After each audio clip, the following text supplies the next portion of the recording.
All right. Hi, everybody. Week Hey. Hey. 4. We made it to the last week. How we doing? What's going on? So Sophia just mentioned her Lenormand experience this week, which actually involved me because I did a reading for her. Did anyone else have any reading experiences or whatnot this week? I was Yeah, I just did a looking reading. go ahead. No, you go. I was just looking at the suits, the playing card suits, Mm-hmm. compared to the what cards in the Lenormand. And I was just so I think I shared with you that I was so shocked by the darn clubs. Mm, They're just a sad suit. they are. Yeah, it's really interesting because I'm used to not thinking that way. But that's actually a nice segue into like the beginning of what I wanted to do today. So it really is interesting how I guess it's partly that like the playing card suits, like they just kind of evolved from wherever people were using them for readings. And so there are, actually to kind of go to Whitney's question earlier, like there are some traditions where like the bear equals work or the anchor equals work, and others where it's the tower. Like it just sort of all came from like because people made it up as they went along. Mm. So it is really fascinating how the suits are so kind of um like unexpected or different from tradition to tradition. So I wanted to jump off there too today before we started talking about some more GTs. Yeah, it's really fascinating. Anyone else?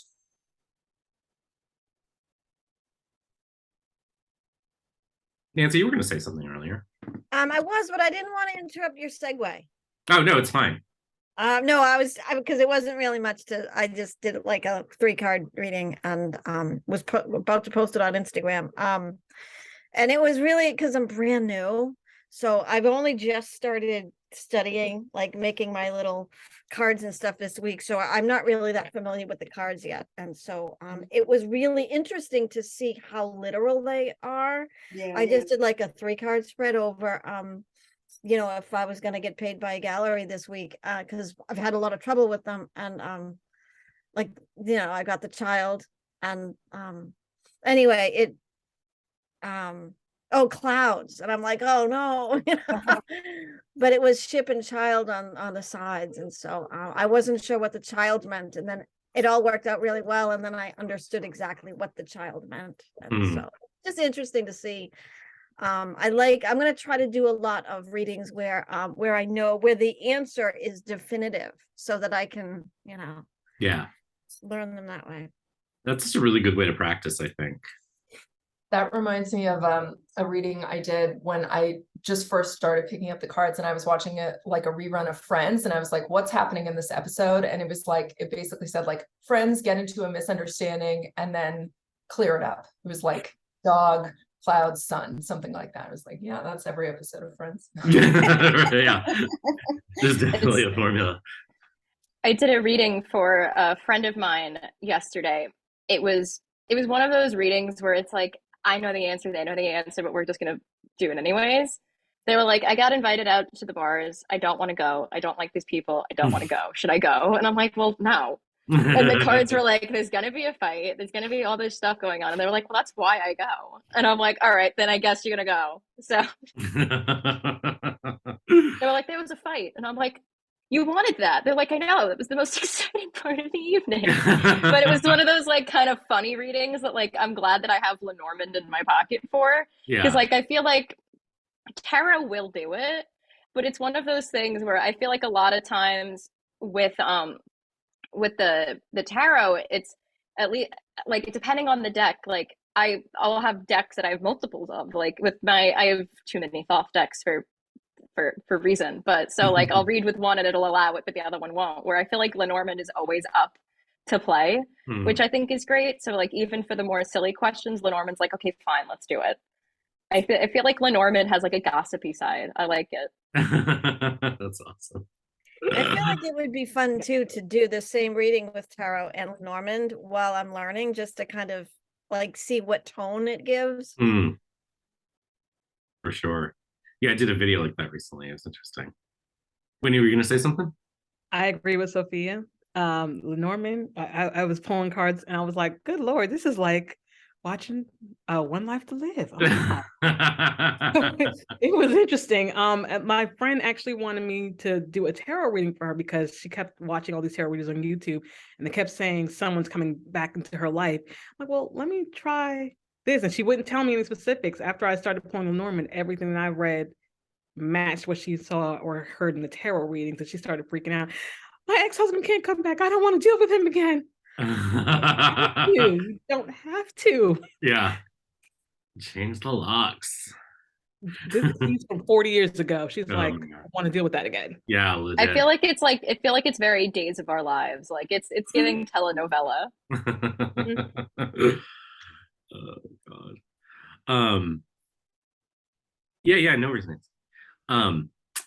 Yeah, it's interesting. I've spent a lot of time over the last, like, since I sort of first learned that Lenormand was the thing, thinking like, what is the difference between it and tarot? And I still don't really know, because like I think you do sort of get the same answers. I think the it's like speaking a different language to get the same results, I guess. And like, I don't know, like I still like, I can't decide why I would choose one over the other.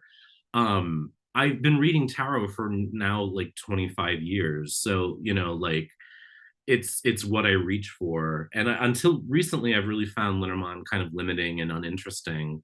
And I don't know what changed, other than the thing of like, well, I learned how to be a better tarot reader by throwing away everything I thought I knew, and kind of starting again in a way, influenced by things like Lenormand, however you say it, um, and other chiromancy techniques. And then it was like, but I couldn't read Lenormand. I don't know how to say it. I haven't landed on a pronunciation that makes sense to me. Lenormand sounds so boring. It just makes me think of like the Norman. Um, anyway, like, but weirdly, like I'd learned all these rules and like things that you're supposed to, I think you have to do, and it has to be this way. And I think that was part of what I found kind of limiting and gross. And then when I sort of said, well, you learn to be a better tarot reader by throwing away all the rules. So what if you throw all the rules away here? And that has been interesting. But for me, like, I think I don't particularly enjoy it, unless I'm doing a grand tableau, I find. Like for me, that is the thing that makes it unique, and that's where I feel like I have the most fun. Like I just did 5 cards, and then I got distracted, but I looked down at them and I was like, ugh, I don't feel like doing this math, and that was the thing, like it always felt like math to me. And that's weird, I don't know, but I don't weirdly feel that way when the whole set is spread out in front of me. So I don't know why that is. I really don't. um any other thoughts or realizations from the week? I had the same thing though. I've realized that with the more cards I have, the more I feel like I can work with it. I feel like if I have a line of 3 or 5, then I'm like, okay, I have to carry the one, and if this is the square root of this, and then the quadratic formula is this. Like that's what I feel like is going through my head every time I have to read a line of 5, because then I'm like, well, this is the direction, and this is it straight, and this is it the other way, and these are the Yeah. where with a 9 card or grand tableau, I feel like I can read it like how I read my 9 card tarot spreads, which is messy. I kind of just go in circles until it makes sense. And I feel like because I have more to work with, I can decide what's important and what's not Yeah. a little bit easier. I totally with you. I always used to say, or I still say, like so much about reading is just listening to the cards, which sounds totally pretentious and like, how do you teach someone to do that? And I find that the more cards I have on the table, the easier it is to kind of step away and listen to them in a way. I did when I was sort of taking pictures for the spreads we're going to use today. I just shuffled a Marseille deck and laid it out in the grand tableau, and it was like sensory overload. Like it was too much, you know what I mean? So it was like, when is too much too much? Like this is when. Um, but when I do like a 9 card spread with tarot, it's just sort of this like to me that's like the perfect amount. It's what I use for most of my readings. Like I have some spreads that I use for like the 6-month forecast. I have a decision-making spread that I stole from someone. A few that I have in my shop that I've just kind of made up for specific purposes, like getting over a bad relationship or getting over a breakup. But like for me, that 9-card tarot square is like everything. And it's interesting and useful in with Lenormand too, but I just find it so much more interesting in the Grand Tableau. And I don't know, it just, maybe it's just also that it feels kind of fortune tellery and like dramatic, and you know, I don't know.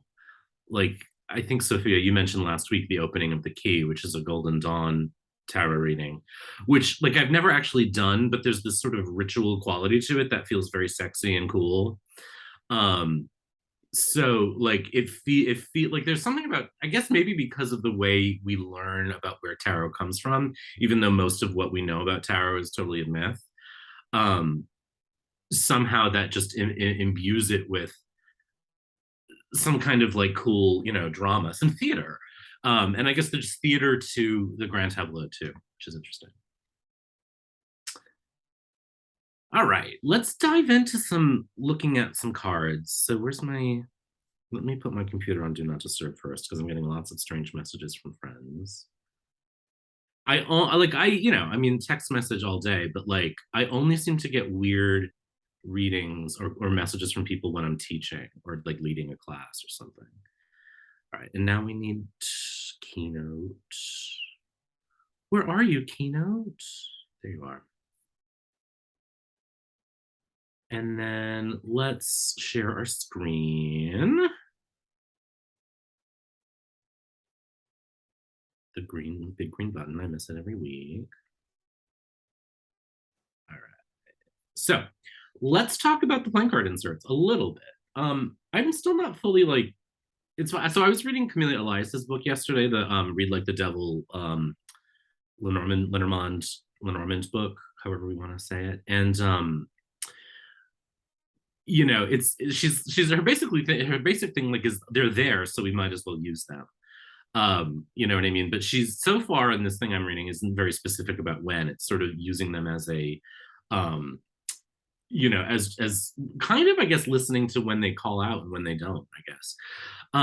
But here, why I wanted to group them this way is because I was reading, so I mentioned a couple books over the last couple weeks. So the first book about playing cards that I mentioned was this one, Hands of Fate, by Robin Artisan. And this uses kind of a almost sort of visual language for the cards, for playing cards, based on sort of fairly common associations of the suits with certain energies. But after that, and this one I've read a few years ago, but after that, I as part of doing this, I picked up this book. And in it, Andy talks about a very kind of different view of the playing card suits. And you can see it in Lenormand, particularly with the suit of spades, which is in a lot of Western European traditions, fairly negative. But when you look here, they're really not. Like there's not really a negative card, quote unquote negative card in the suit here. You know, and what no one knows is why there are playing card inserts on the cards, or how they were chosen, you know. But we do know that the cards came from Germany. And so there's maybe a little more Central European bent towards the choices. But when we look at the suit of spades, they're not particularly negative. They're also, I mean, they're almost all neutral in terms of what Lenormand deems positive, negative, and neutral. So it's really interesting. The heart suit too is pretty positive to neutral. So it's interesting to think that you know, we're kind of used to, at least in the US anyway, thinking about the playing card suits as you know, the black suits are negative, the red suits are positive, but that's really, you know, not the case in every tradition. And so looking at them this way, I think is really interesting. And then jumping over to the diamonds and the clubs, these are a little more negative. And the diamonds have kind of a mix. You know, they have the neutral fish, the neutral key. The sun is generally considered positive. The clover is generally considered positive. The crossroads is fairly neutral. The birds, the coffin, the scythe are pretty negative, and the book can be. It depends on the context. Um, Again, I don't really like go with a particular card as positive or negative until it comes into context with other cards. But and then the clubs have a lot of negative cards: the snake, the cross, the anchor, the mountain, the fox, the mice, and the clouds. Like almost all the really bad cards are in the suited clubs. So it's interesting to me. It's interesting to sort of break the deck up in this way. And the other thing that I like about this is that when we do something large like the Grand Tableau, if we're looking at clusters around a specific thing, you know what I mean? If we know we have clubs clustered around a particular thing, then maybe that thing is being impacted negatively, where spades or hearts not so much. So any thoughts or questions or things that this strikes as we look at this? So I think that that helps in terms of breaking down the Grand Tableau, because 36 cards all at once is kind of a lot to take in. But if you can break it down by topic and or playing card suits, that helps to break it down in an approachable way to make it easier to read it.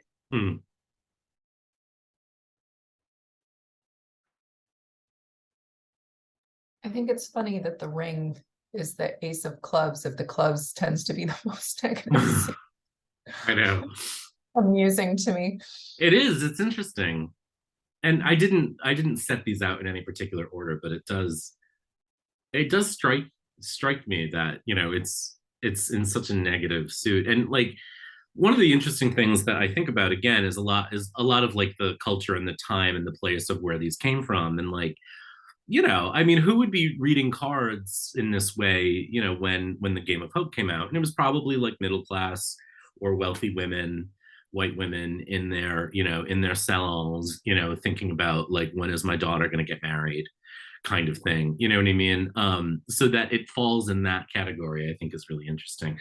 But I think it also explains why the man is the ace of hearts, because that was kind of the, cultural prize at the time. The idea of that's Prince Charming, that's it. Of course, everyone kind of knew that wasn't the reality. But there's another thing about suits that is interesting to me, and this gets talked about more in Marseille Tarot, which is the cultural associations and class associations of the suits, which I think can be really interesting too. Hearts, of course, are connected to cups in tarot, which would be connected to the clergy.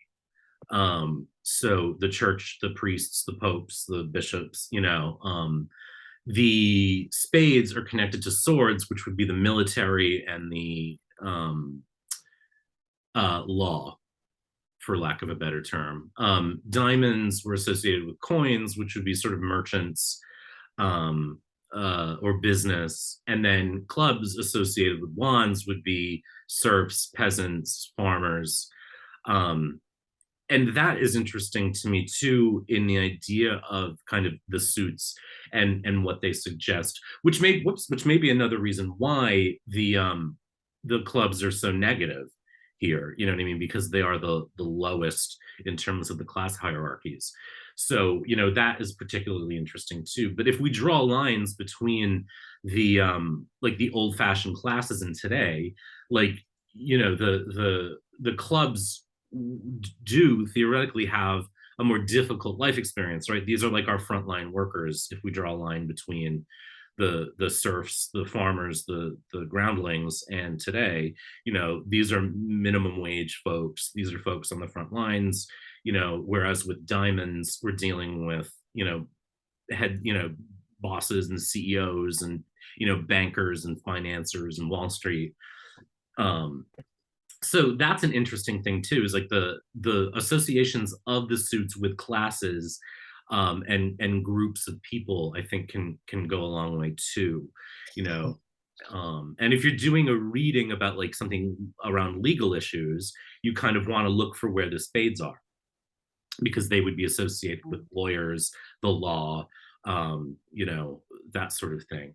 Um, and then, you know, what would be our modern clergy? You know, honestly, to me, when I think about that, it makes me think of like celebrities, influencers, and famous people, because the clergy was the primary influencer of its time. Um, so that's what I think of when I think of the suit of cups slash hearts in card reading, is like influencer, famous, celebrity, well known, kind of thing. It's kind of interesting too when you think about the pandemic, because the frontline people had to go out into public and work, Mhm. and other people got to work from home and be more protected. Yeah.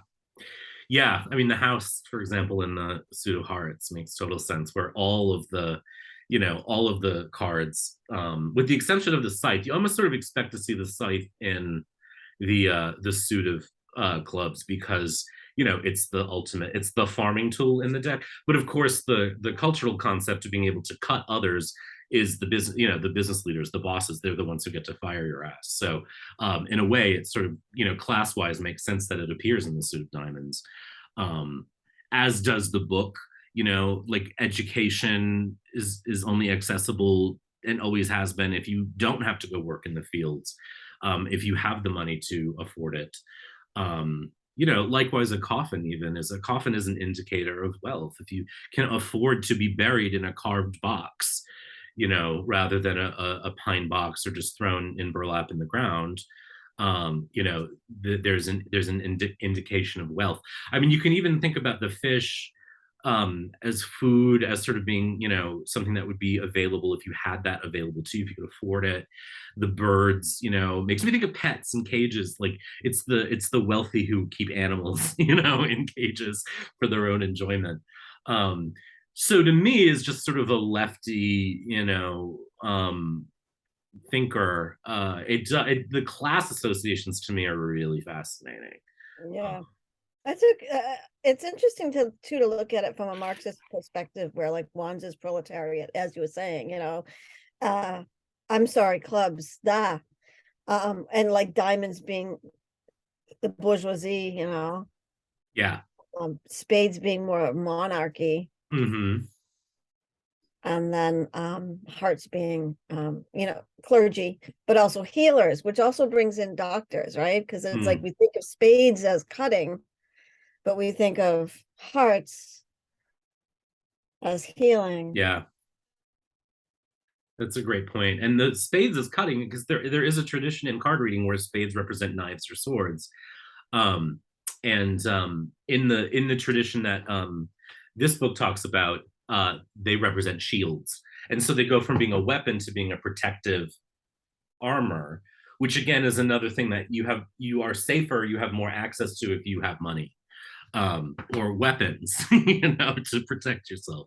But the clubs seem always to be a club. Like we think of the club as the sort of clover shaped, you know, thing here, but it almost always, you know, the Italian decks, is it the Italian, or the Ace of Wands in Marseille, it's an actual club, and that's sort of the club that we're really talking about when it's an unrefined blunt object.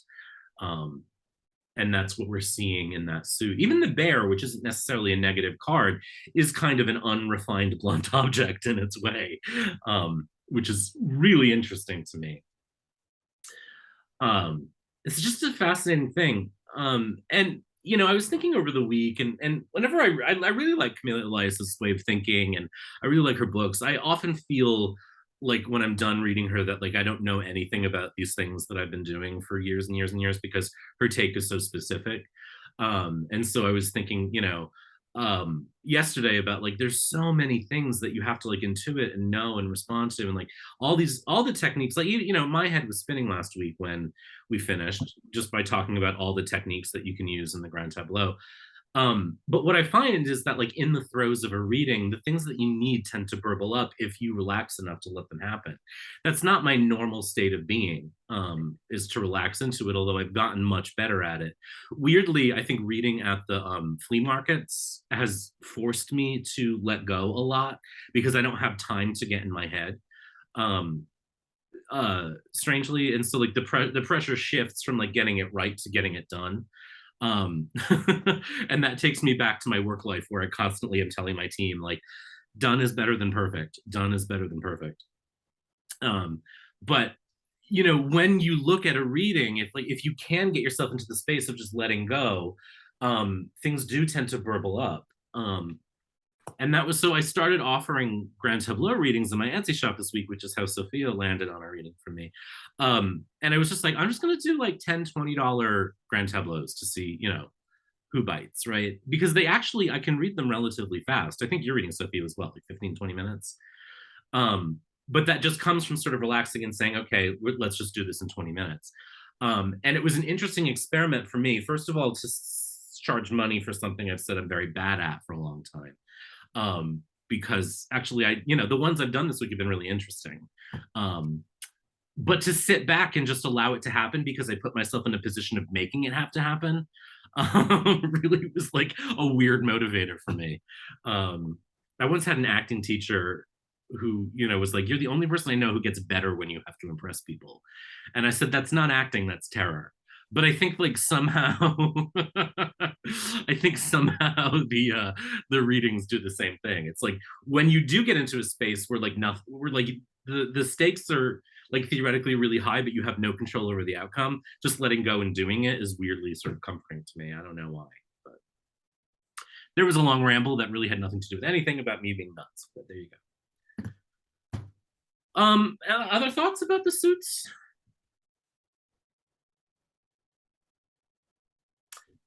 The thing that was interesting about Hands of Fate is the way the visual arrangement of the icons on the playing card itself are arranged that indicate some meaning for this author.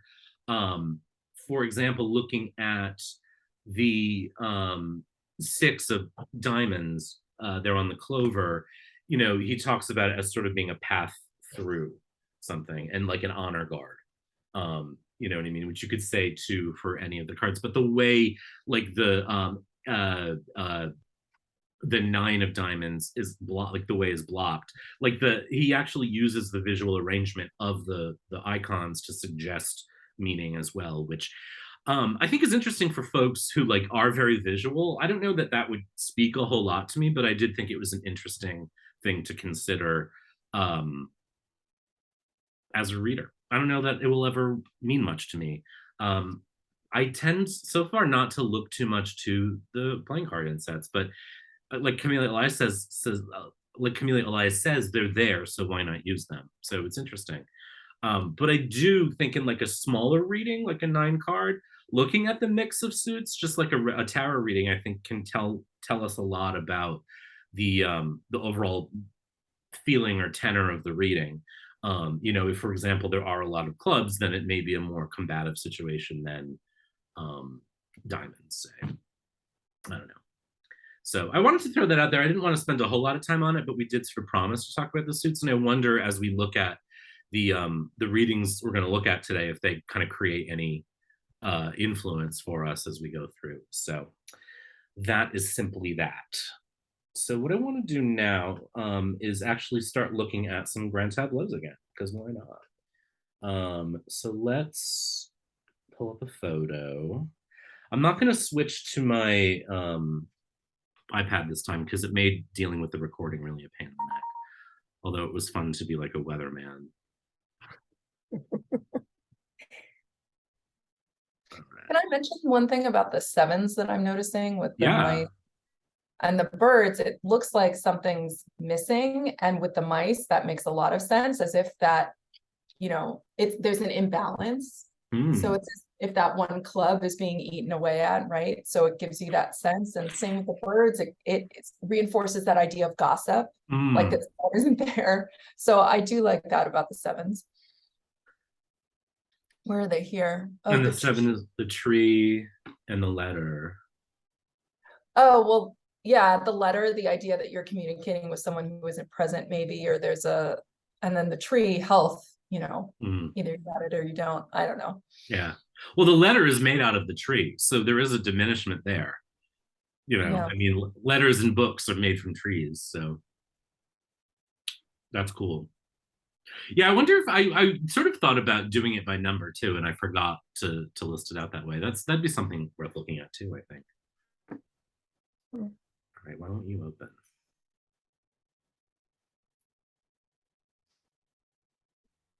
Here. All right, here's a grand tableau that I did just a little while ago. Can everyone see it? Mhm. Okay. I make it bigger. So, a few things that I've thought about between last week and now. Um, uh, Whitney, this kind of connects to what you were asking earlier too about like particular significators around work, for example. I think there are traditions where different cards represent different things. We talked about the lilies and sex, but also virginity. We as um, the idea of work as a bear or an anchor or the tower. One of the things that happened this week as I was doing readings for folks was that I had to go in some questions knowing what I was looking for in terms of significators that weren't the people. So like I did a reading for someone around their work or around a career choice. And so before I even shuffled the cards, I sort of said, okay, when I lay these down, the card that I'm looking for primarily to represent work is the bear. So it was like deciding ahead of time that these are going to be the significators that I'm looking for in this way. So it's sort of like setting the intention before laying out the cards. So, again, sort of skewing tradition, I think, deciding ahead of time what cards make the most sense for this particular reading can be really helpful ahead of time so that you don't have to guess later on, am I looking for the bear or the tower? So like saying ahead of time, okay, this is going to be a reading about work. I'm going to look for the bear as the job, the tower as the building. Like let's say this is someone who wants to know whether their company is going to make them go back to work in the building, after the last few years. So in that case, like I'm looking for the building being the tower. Obviously the significator cards, the man or the woman representing the person I'm reading for, and maybe the bear as the boss, which is a pretty traditional thing. And so then we start looking for those cards in the spread. And that's a yes or no question. But I often find with yes or no questions that people don't want just yes or no, they also want to know why. So I think that's why even a big spread for a yes or no question can kind of go a long way. So actually, I just threw that out there, but let's do that. So, is this person working in an environment? Are they going to be forced to go back into the office full time in the next, let's say 6 months, which I think is a reasonable, predictable time. So we start looking for the cards. Now, we don't have to use the significators that I just mentioned if you want to use something else, but I don't know. Let's jump in. What do we think looking at what's in front of us? What signals, what indicators do we have?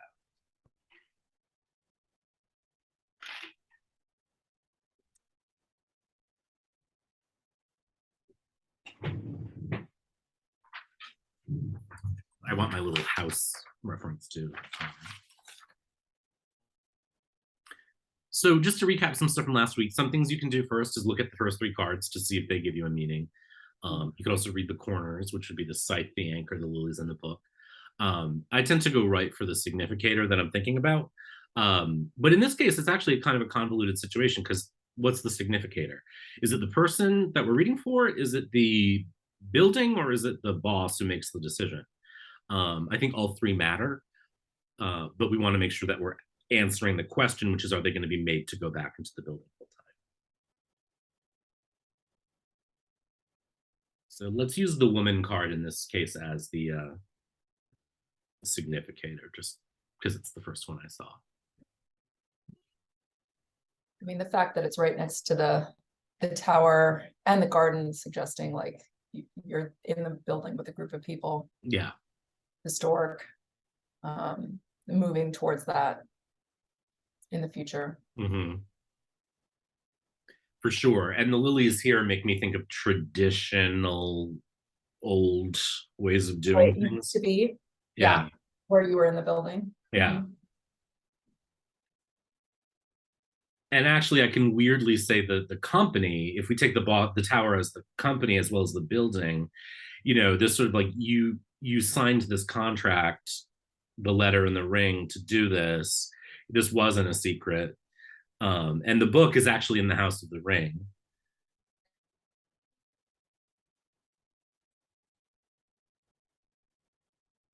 I'm sorry, can you explain the houses again? Because I still don't quite understand that. Yeah, sure. So the houses are basically, let me switch over to something better than this piece of paper. Let's look at last week's PowerPoint.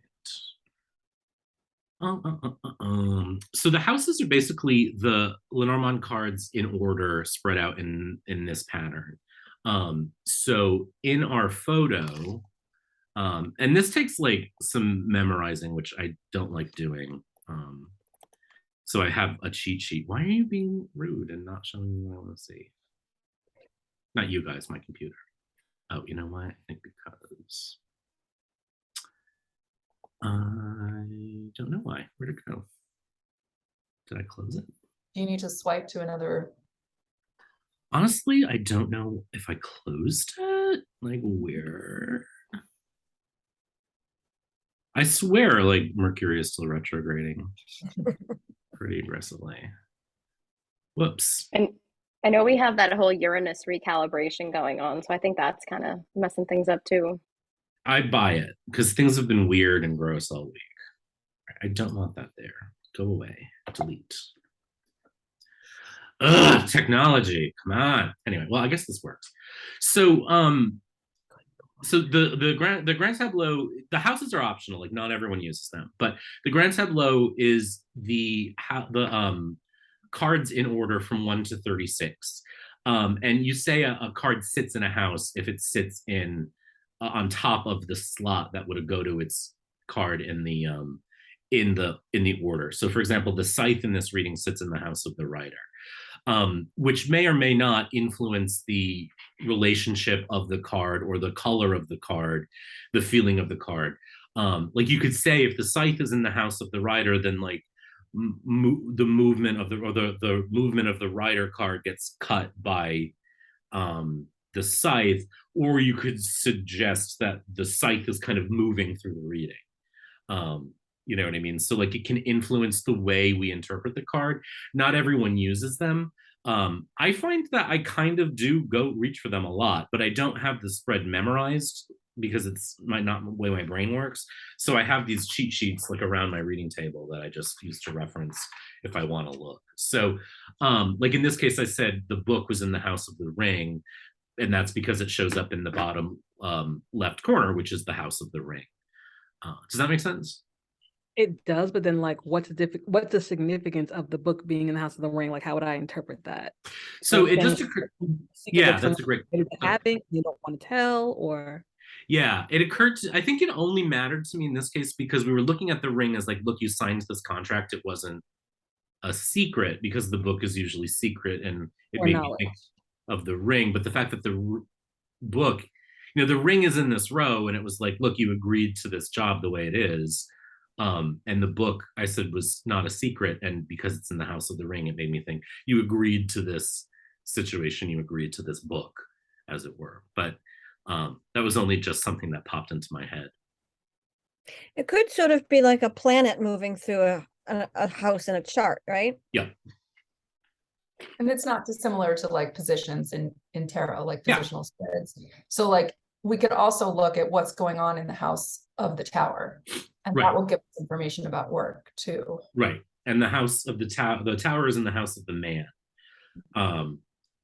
So, you know, there may be something interesting, you know, to look at where the man sits in the spread. So he's up here in the House of the Dog. So it may seem like a friend at work, but you know, the connection to the tower, he's surrounded by the broom and the mountain. So maybe there's like a friend who's kind of being an influence against this person's desires potentially. You know, again, like this is all, sorry, go ahead. No, I was going to say also that it brought to mind for me the colloquial expression when you call the boss the man. Yeah. And there is a relationship between the gentleman card and the bear card, which we were taking to mean the boss earlier, and it creates a sort of diagonal with the book the man, the bear, and the moon. So you could read that whole row as a certain, or that diagonal in a certain way.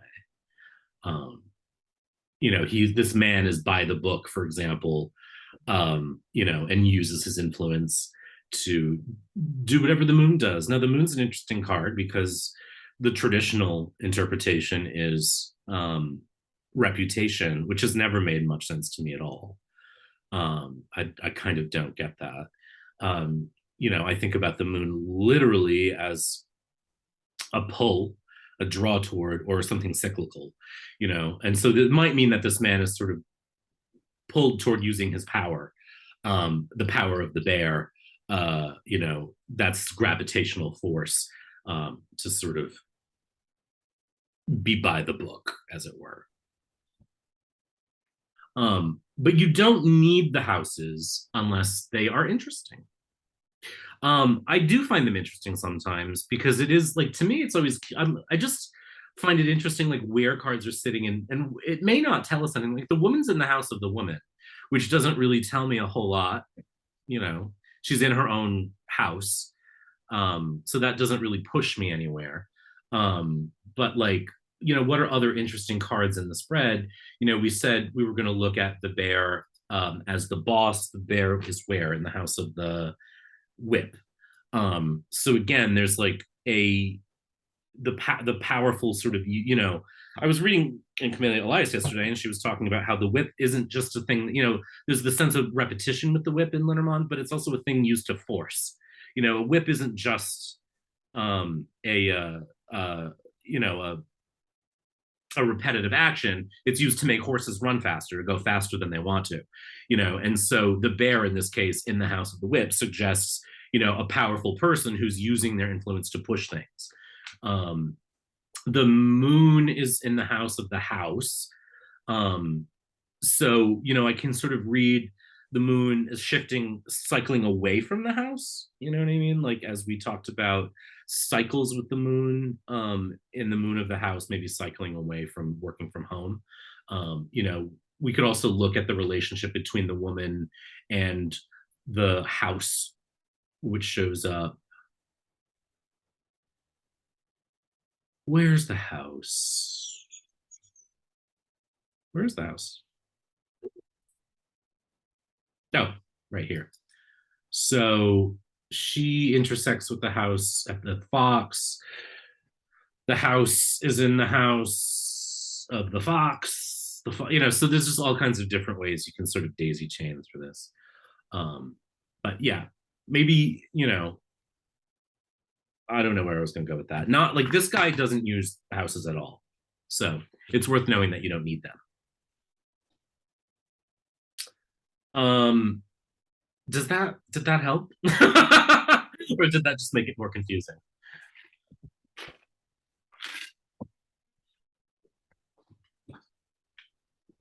Yeah, I think I'm gonna not use houses at this point.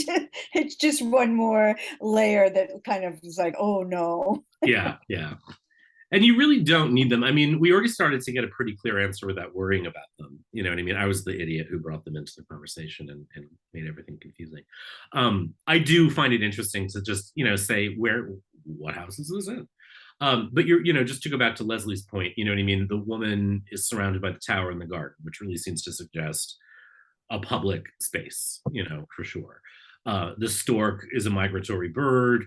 Another thing I was reading yesterday is that the stork also returns to its normal habitat every year. And so it does suggest a return to its habitat, which in this case is the tower. So in the line where the woman is, we have a pretty clear answer. So, and that again goes to show you don't need the whole spread either. Like if you get your answer, you can check the other cards to see if there are interesting things that reinforce your thesis, but you don't necessarily need them. It can be helpful if you want to check your confirmation bias though. So if you're worried that you are, suffering from confirmation bias, then you can look for other cards to see if they disprove your thesis, which is useful, and so that's why maybe looking at the bear is a good thing to do, because it did sort of talk about that as being a card related to work as well. And the bear does show up where the fish are. So there's like money, the child, the bear, the snake, the fox. Like this is kind of a rough row actually, where the bear shows up. Um, so the money card is next to the child, so that suggests kind of a little bit of money. Maybe the company is worried about the financial situation. There's one thing that you could say there. um, the snake and the fox together is always an interesting combo because they're very sneaky predators together. The house is the card we sort of want to be in, but the rider's moving away from it toward the mice. So all the like sneaky, icky cards are here in this row. So there's probably some like nefarious doings, going on in the company, I say.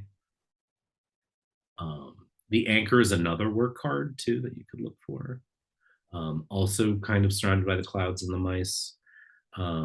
So was someone about to say something? No. So, I mean, there's nothing in the reading that says a different answer than what Leslie kind of pointed to at the beginning. And that's, I guess, I mean, that's the thing about this too, is that like, it seems maybe intimidating, but like what you really need to do is like, your eye kind of will shoot to the areas that you've identified as keys. And you'll almost always find what you need there, I think. So like the stork is not a card I'm particularly interested in this spread as a significator, but because it is a migratory thing that returns to its habitat, that makes me think about the fact that it's returning to work. I was about to look at what house it's in. I won't bother with that right now for my own curiosity. But you don't need to use every technique in the book. You just need to use the ones that help you get a pretty confident answer. And you may want to use a couple just to see if you are right or if there's other things that may prove you wrong. Like we didn't use any knighting here, but if you were going to, the knight and the tower, I mean, the bear and the tower knight to each other. So that's interesting. The man also knights to the tower and the snake. So like there's interesting additional layers that you can get to like solidify your answer once you have it. To me, like that's the beauty of the grand tableau, but maybe also what's terrifying about it is like, how do I know which ones to use? Yeah. And you kind of got to listen to it. So let's look at another one actually that isn't contaminated by my talking.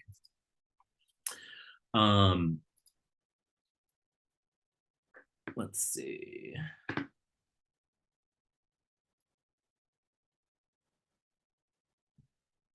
Oh, I have to send it to myself.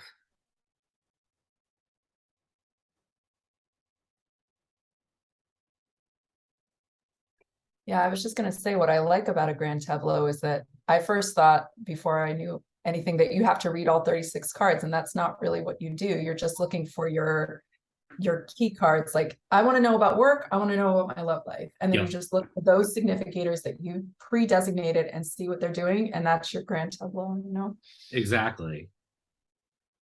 Yeah, that puts a whole new spin on it for me. Mm-hmm. All right, let's look at this one. Oh, come on. It allows you to read about lots of different things. Like that's why they're fun for like, oh, what's happening in the next year? It's like you can look at 3 different areas of life and it's all right there in that one spread. And it's the one time where I'm kind of not upset with not having a particular question because I can look for significators in the reading to identify areas that might be interesting. Yeah. Oh, I have a question. Yeah. Is there ever a time that you would literally just like read one line all the way across or one column all the way from top to bottom? You could. And actually there's a technique where you would look for the significator card and read the column and the line all the way through. So like in this case, the man, you would have ring, tree, stars, bear. So you would read that all the way through. And then in his row, you have fish, sun, stork, paths, mice, fox, and mountain. So you would read all that way through. By the way, this is an example of a deck that's like, it's pretty, but it's tough because I like to know exactly what I'm looking at immediately. And like this, the sun is not particularly well, it's there, but like it took me a minute. The stork, I'm like, okay, why is there a weather vane card, Oh wow. in this deck? Like the coffin isn't even a coffin, it's a grave site.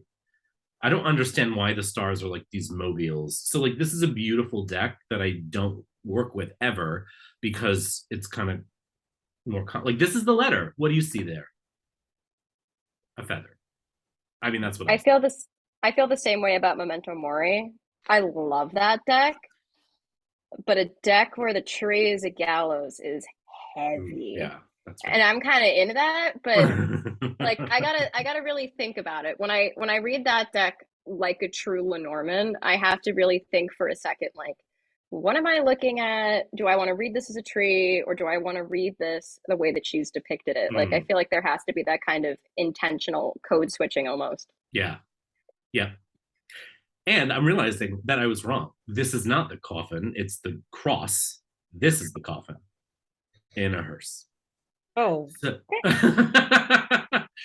so I picked this deck for a reason, which is one to say if you want to read these cards, then choose wisely. And I bought this deck because it's beautiful and it has cool card stock, and I find it impossible to use. But anyway, which one is this? This is the 1889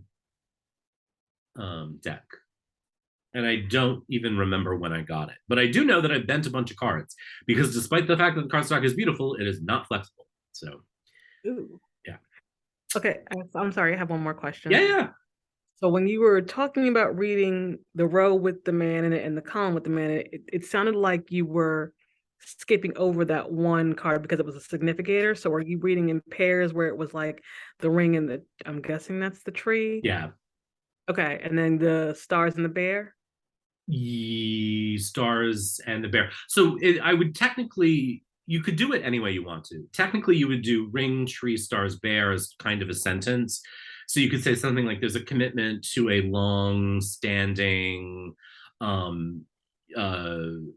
journey toward strength.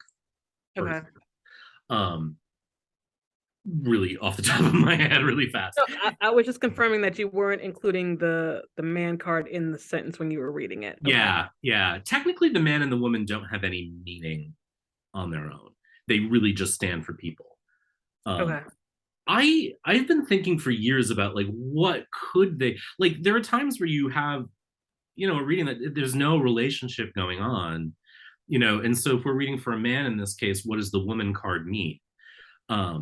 You know what I mean? And so there's no women in my life. I live alone. I'm a hermit. You know what I mean? What does then the woman card mean? It's like in tradition, it has to be another person in their life. But what does it mean when it's not that? And I don't have good answers for that. So I tend not to worry too much about it. But it could represent them as well. There's also the gender issues. Like if there are decks that come with 2 men and 2 women cards, I will tend to keep 2 of the same sex in the deck and just put a big dot on the one that represents the person, and then let the other card represent anyone else. Sometimes I will also just use the woman card to represent whoever I'm reading for, regardless of the sex, and the man card is anyone else in their life. But in theory, those cards have no meaning, and so they don't really get read as part of the sentence. They just indicate the space of the person you're reading for and their significant other, if they have one. Or if this is a reading for someone who's like, how do I meet the love of my life? Then the elusive, woman card in this case would represent that person. And doesn't look good for this guy. So I'm not going to say anything. I'm going to say, let's do a general reading for the man here. And I'm going to shut my trap and let you all guide the conversation however you want to, so that I don't start throwing in more complicated things than is necessary. So again, lots of techniques you can start with. You can read the first 3 cards, you can read the corners, you can look for the man and read his column and row. Or you can go to specific areas and say, here's what's going on in your love life. Here's what's going on in your health. Here's what's going on at work.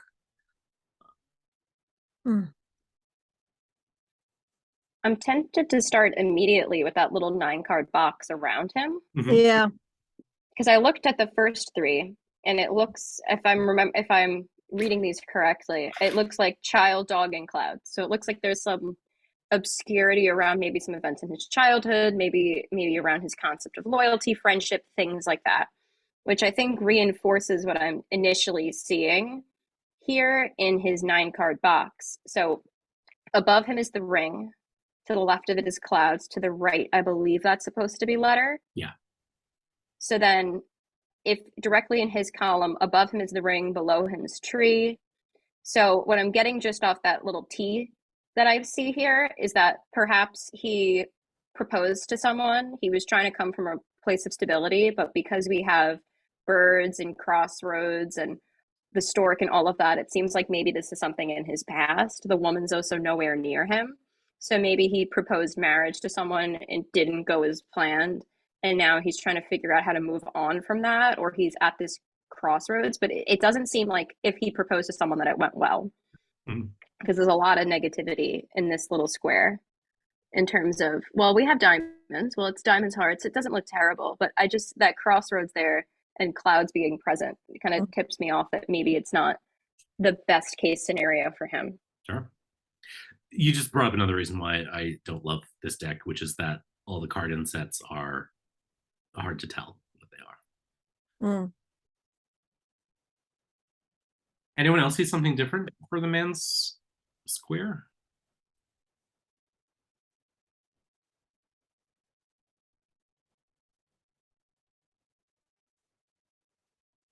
I do like to take a look at like just where the significator sits in the spread. And he's kind of up high, which technically usually is a pretty good place to be. It's like the things above you are things you have less control over, or things that weigh on you, and the things below you are things you have more control over. So that seems like a pretty decent place for him to be. And then like to the left would be the past, to the right would be the future. And it does, like what Sophia was saying, the woman being in the past with the coffin, with the cross, it does really reinforce that idea of like, the heart is above her, almost as if like she couldn't control how she felt about him. She just didn't feel the same way. And you know, Leslie, I'm glad you reminded us about the left, the past, and the right, the future, because I was looking at those last 3 cards in the man row, thinking, wow, that doesn't look great. So it's like he had trouble in his past with this woman, but going forward, it looks like there's still going to be some obstacles that he has to overcome. So maybe he needs to see a therapist and do some work on himself. Yeah, totally. Because it's like the ring is just weighing on him, but he does have more control than maybe he feels like he does, like, which I like. There's like hope there. Even with the mountains, I completely agree. Well, who would be the therapist? Like, what is a combo, or what's the card insert that would be something like that? It's a good question. You can go with, for sure, the card insets. For some reason, I think spades, just from the cerebral nature of air, but that's not canon. So maybe the Queen of Spades, for example, although it's hard to see who's who on this one. But anything that is institutional is usually the tower. Gotcha. So the therapist could be the tower. Which I feel like that still makes sense, because we don't see the tower until the bottom row after the woman is present, and then that looks like a garden. It's the lilies, the tower, the garden, and then some moon energy, a bear, a bouquet, and some fish. So it looks like his solution to his problems is figure out your shit, own it, like, let's do some processing. Let's recognize what is yours. Like, come on, everyone, the therapy. People have been to therapy. They know the drill. What is yours? What is theirs? what has informed your experiences? What can you keep? What do you not have to carry? Like all of that stuff. And then from there, it seems like learning to deal with who he is, what went well, what didn't go well, what he can claim, what's her, like what the dynamics were there, and how he can kind of reintroduce himself into polite society and kind of like move on from this chapter of his life. Like it especially where with the tower is after the lilies, it seems like there needs to be some sort of understanding of what transpired, because like that ring is definitely weighing on him. It seems like the mice and the fox, like there's some trickery afoot in his future, and it seems like he needs to really start reconciling with what happened, because it seems like regardless whether it was a proposal or a breakup or things like that, it seems like there was like some big kind of event that transpired that's kind of put him in the path of all of this negativity. And if we look at the woman card in terms of directionality, she is looking away from him in every way possible. You know, she's facing away from him and she's looking down from him. So it's, I feel like she's over it and not interested whatsoever in this dude. How much are we being influenced by the fact that this is a fairly mournful looking deck, do we think? I think it definitely has a tone. Yep. But I think also just the way that the cards are structured, it's there too. Like in her little, I'm not going to go up to the, oh wait, is that not, that's a snake at the bottom. I thought those were fish. Oh yeah, but the fish are up the there. fish is up there. I thought it was like a little clownfish situation. Now I realize there's trees. It's not a clear deck. This is an example of why the deck matters. Now I realize there's trees, and I was like, wow, that's a very ambitious aquatic scape going on.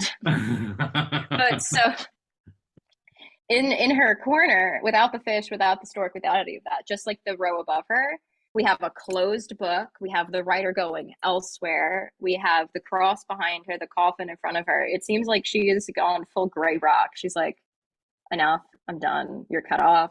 We're moving on to bigger, better things. Very decisive.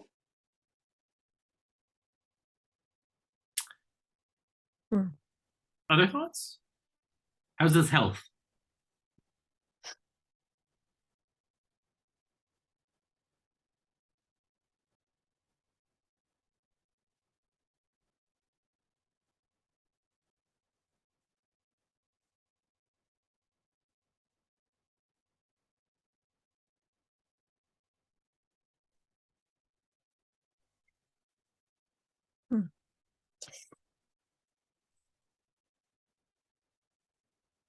I'm not really seeing anything directly about his physical health. It just seems like that whatever situation is at hand is really weighing on him. Maybe his mental health is what's, I think this is more in like the more mental metaphysical range of things. I'm not seeing a ton about his physical health, but as we know, like when the brain's not firing on all cylinders, the physical health tends not to do really great. Like if something's really weighing on your mind, perhaps you're not sleeping, perhaps you're not eating right and exercising and doing all of those things. It's hard to do those things when you're not feeling 100%. But I don't have any concrete evidence to argue that case. That's just conjecture. Am I correct? Go on. Sorry. I have a book about some of the cards, and it says like the clouds can mean mental health issues, addictions, lungs, respiratory issues. So I'm not sure. And then the ring, what number is the ring? 25? Yeah. The ring can mean an annual checkup, the lymph system. Oops. Sorry. So, I mean, each card can actually have something specific to do with health, and just based off of what you all said about the ring and the commitment in that poor woman that doesn't want anything to do with him, he's definitely got some mental health issues going on, which could have then in turn be affecting the physical. So that's a possibility. I definitely think he has anxiety and he needs exercise to overcome it. Can anyone tell me why I think that? The birds and the rider. Yeah. I was thinking a similar thing. about the rider being he needs exercise. But the clouds can be thought or breath too, which I think is interesting. And so you can, one thing I like is sort of looking at the intersections of cards that are interesting. So like if we're worried about his mental health, which there seems to be some evidence of based on the conversation in here, and we're all doctors, so we get to diagnose it, is the fact that the clouds and the tree intersect at the ring. So that, commitment, he may be, I get a sense of the commitment phobic for some reason. But that's just me. So like so Camellia Elias says something which I think is really helpful. Like she says, like when you decide what a card means, the first thing to say to yourself is no, it doesn't. So if you say like the tree means health, say no, it doesn't, and then continue reading, which I think is interesting. But also she says sometimes the simplest thing is the most straightforward. Sometimes the simplest thing is the easiest. So, the man's at a crossroads. That's the thing we know right out of the gate, right? Like he's literally at a crossroads. And based on the fact that the stork is before him, this is probably a cycle he's constantly in. He keeps returning to this particular crossroads.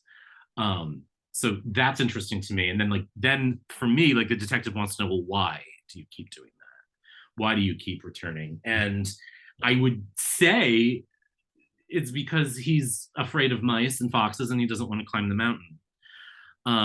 So literally, like, he doesn't want to run into any nature. He doesn't want to like have to expose himself to the elements, and he doesn't want to have to climb, which is maybe one reason why he needs to go for a bike ride. I don't know.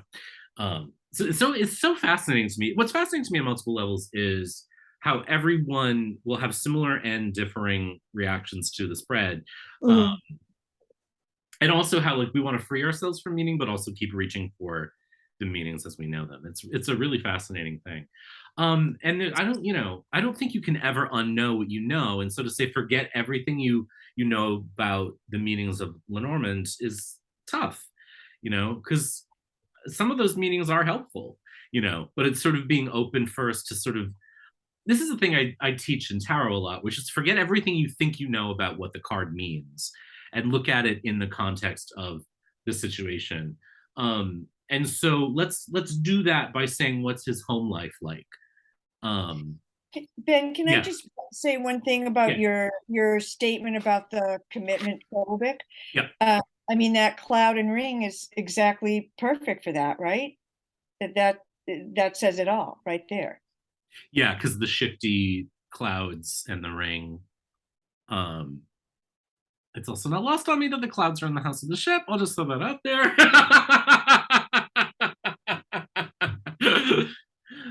Which is also shifty.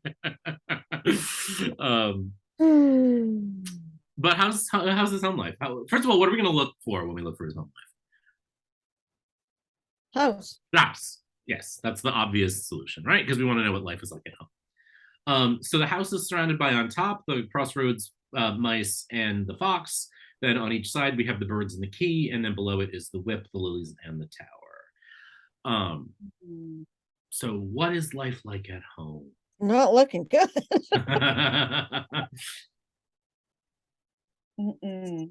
So something I like to do, like I said, is to look at what intersects where. And so I'm looking about his home life, and he intersects at the house where? At the mice. Right. So can I throw something out? Yeah. Backing up just a tiny bit, the first thing that struck me was the ring and the letter, which seems like a contract, right? And that seems to be what's weighing on his mind. And I'm wondering if it's a house thing that's going on that's really weighing, because that's not looking good. But it looks like a written contract that he's committed to. Sure. But is really not good. It looked good at first, but now it's just not going anywhere. Yeah. And then beneath that you have the mice and the fox and the mountain and so then the relationship between the contract on the house, if that's something we want to know more about, there are techniques we can use to see that. So one of them is using the intersections. So the ring and the house intersect at the clover. as does the letter in the house. But Yeah, they that's true. also intersect at the tree. Um, so again, if we're sort of thinking about, if we're taking as, reality is, relationship to commitment is somewhat cloudy, somewhat shifting, and then the connection to contracts, then the clover becomes contextually a little bit different. It becomes small, I think, maybe.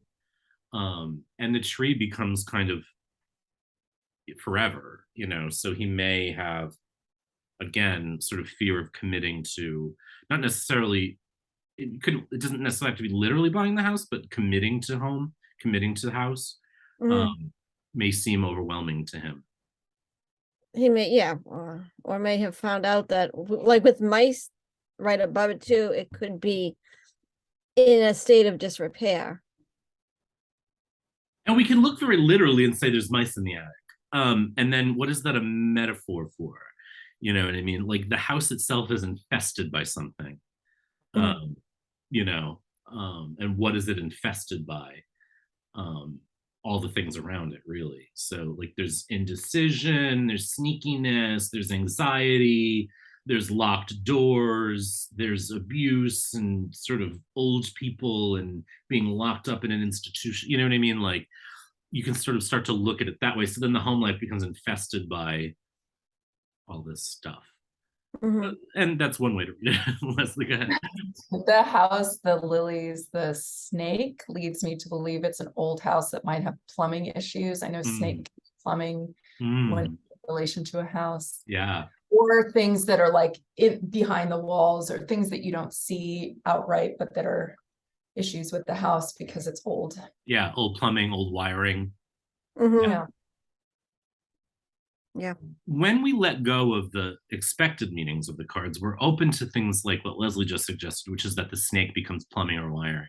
And that's exciting to me. It's not easy to kind of let go of, but it is one reason why, having the meanings in your back pocket, I think, isn't a bad thing, because they give us something to fall back on when we need it. But at the same time, kind of opening up to, yes, I said abuse because of the whip and the broom, but there's a broom on that card.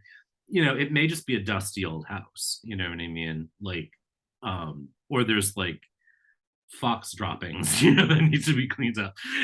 Like the broom literally is a broom, so it could mean cleaning, cleaning house. The lily and the tower and the broom may sort of mean disinfecting, kind of closed off parts of the house too. But we do get a sense that his home life isn't particularly good. And the key opens to the anchor, which is another kind of heavy commitment centric card too, which is surrounded by the mountain and the garden, which is an interesting thing. So like there's like societal weight. This guy is just a mess. We didn't take a break. It's 1:15. Does anyone need a few minutes? Or do you want to keep going? I could use a little loo break. Yeah, all right. Let's take a couple minutes.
So you're coming back in? I don't know. Right? What? Damn it. Good. Good boy. Good job, buddy. Good boy. Good boy.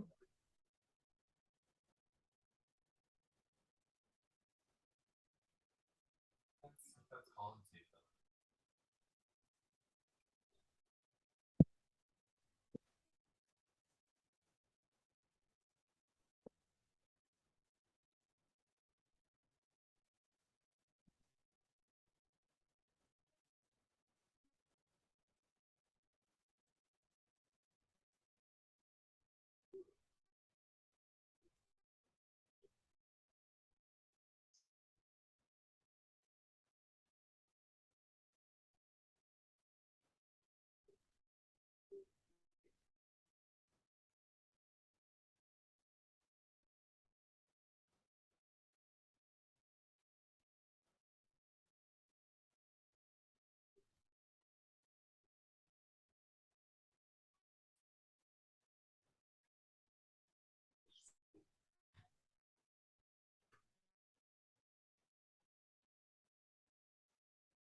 Anything in the walkbook?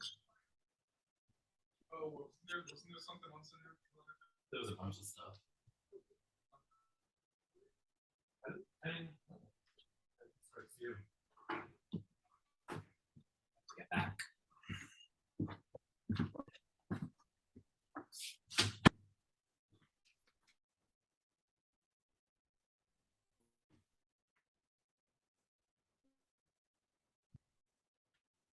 Hello.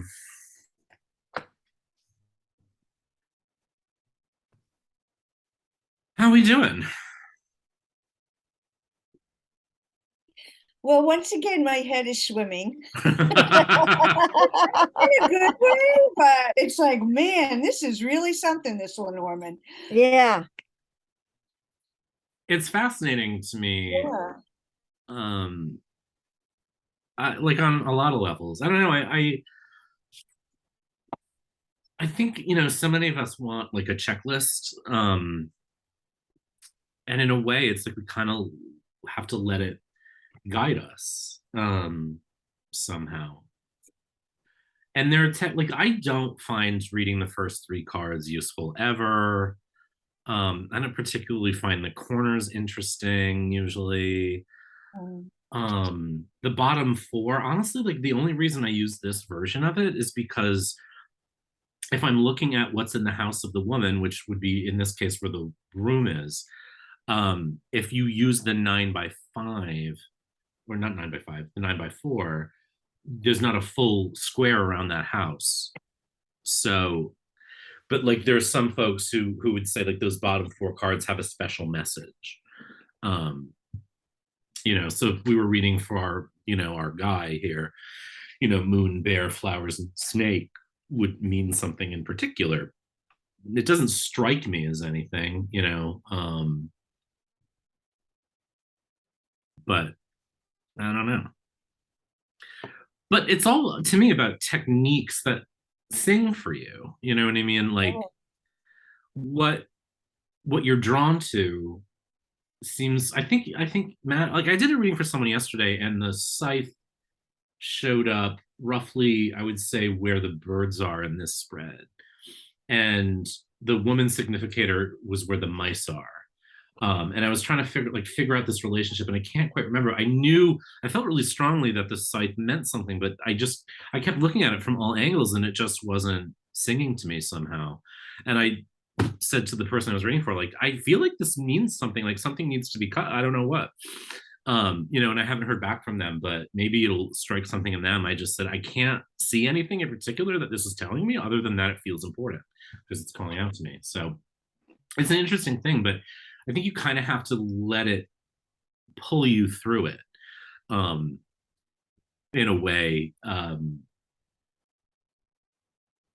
by sort of trusting it somehow. I don't know. Let's sort of just clear our palette and look at another one.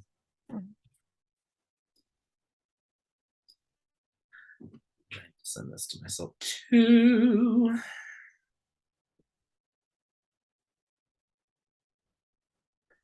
Unless I didn't take a picture of it. I didn't. Oh, I did.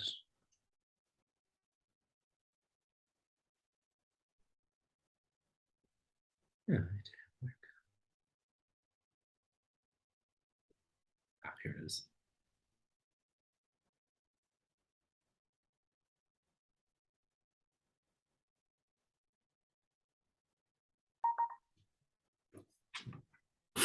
Should we do something like in the news or something, we know that's happening? Any thoughts?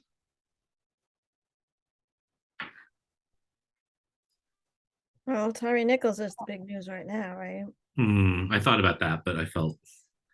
I was going to say, Will Gil, what's his name? Gil Santos? Is that his name? Oh, George Santos? George Santos resign. Ah. George That would be a Santos. fascinating one to do on an actual pull, but all I have are these pre-pulled ones. But it's a good question. Let's work with it. I find him hilarious at this point. It's really ridiculous. It did allow for some hilarious Bo and Yang moments on Saturday Night Live last week. I like your decks, Tom. Oh, sorry. Oh, thanks. Yeah. I saw an article about him having a Twitter spat with Trixie Mattel, Yes. and the headline is "Drag Performers," plural. It was a pretty good burn on Trixie. It was, but she came back. So here we go. Like, again, I'm going to try to say less. This, if you're interested, is the old style Lenormand, which is really cute, but it says old style Lenormand on the back of the fucking cards,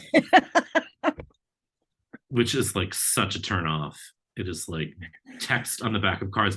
It's weirdly more common in Lenormand and like Kipper to put the name of the deck on the back, but it annoys me and I hate it. So I probably will never use this deck ever again, but I spent money on it, so I used it for this. This is the deck that I use, and it's the one thing I cannot stand about it. It's so annoying. It's such a stupid thing, but it just drives me nuts. I do not think it's stupid. Thank you. All righty. So this is a case where I left the two man cards in rather than having the man. But so we need to decide which man is George. I tend to just go with the first one because it's easy, but normally I mark the cards. I didn't on this deck because I thought about sending it back. And then You could go with the one that looks more like him too. Dark-haired man. Oh, true. Yes, George just had dark hair. So let's settle on that. He's the one at the end of the row. That would then put us in a position of not, if we take the right side of the reading as the future, that puts him in the position of not having a future. That's true. Right out of the gate. Which would be a good thing. I'm okay with that. Yeah. You know, there's the answer. Exactly. Clocks above him, Uh-huh. Well, that's going to happen in real readings, right? You're going to have the man or the woman show up at the end of a row. Like, I think we mentioned this last week. The tradition is either to say, I can't read for you now, to reshuffle, or to just move with it. And I'm of the school of just move with it. So, what would we do? I mean, I think his future definitely uncertain, but the fact that you mentioned the fox and the letter surrounding him, I mean, there's definitely something to that, including also that they sit on the rider. So In this, just some, I said I would shut up. So let me ask questions instead. Just thinking about, so he's in Congress, like what card would we maybe reach for Congress in this case? Oh, the tower. The tower. I also thought about the house in this case because he's in the house. That is purely preferential. It just occurred to me as, you know, the House of Representatives as being the tower, I think makes the most sense. And normally when I read about politics, I'm looking for the tower. I'm looking at that bear and I'm feeling like if I look at the bear as the boss, so in this case, I'm thinking the boss is public opinion, it is biting him in his ass. Yeah, yeah. So, and it's like pushing him off the page, pushing him to resign. I mean, let's look what he's surrounded by in the cards we have. He's surrounded by fox, coffin, bear, clouds, and letter. So there's not a lot of good stuff around, and the only neutral cards are the bear and the letter. But to Liz's point, you know, the bear's nipping at his ass. I think of the bear in this case as house leadership, just you know, as another way of thinking about it. I would think about the garden as public opinion, but in this case, if we think about the boss as the boss, then representatives work for the people. And so in that case, the public would be the boss. So that makes sense. I once got yelled at by a teacher for saying that elected officials are our employees. And he was like so taken back by that. He's like, no, they're our representatives. I'm like, yeah, we hire them to represent us. They're our employees. Right. But I mean, definitely, I mean, adding on house leadership is another level. And, you know, how, of course, they are Republicans, right? And so God knows they may be fine with his behavior. But, you know, that they're, you know, how long are they going to put up with this bullshit from him? I don't know. Yeah, well, there's a lot of chatter above the house, right? Or in the house. Yeah. That house whip.